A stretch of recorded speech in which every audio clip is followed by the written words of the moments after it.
মানুষ কাকে বলে জানেন?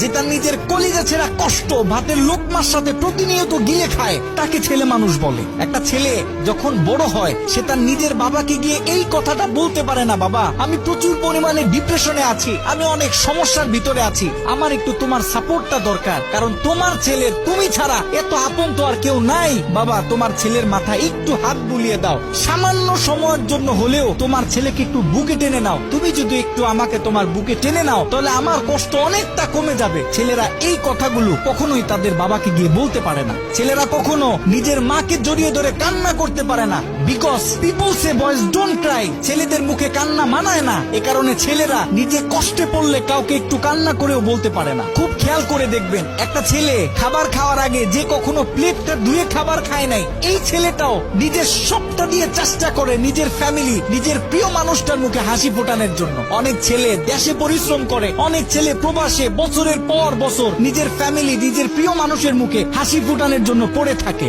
দিন শেষে ছেলেদের মুখে হাসি ফোটানোর মতো কাউকে পাওয়া যায় না। আমি মনে করি boys are the best actor in the world. এই পৃথিবীতে ছেলেরা হচ্ছে সব থেকে বড় অভিনেতা, কারণ ছেলেরা নিজেদের বুকে হাজারো লক্ষ কষ্ট পুঁতে রেখেও মুখে হাসি নিয়ে চলে, কারণ সে জানে আজকে আমি যদি ভেঙে পড়ি তাহলে আমার পুরো ফ্যামিলিটা অস্তিত্বহীন হয়ে যাবে।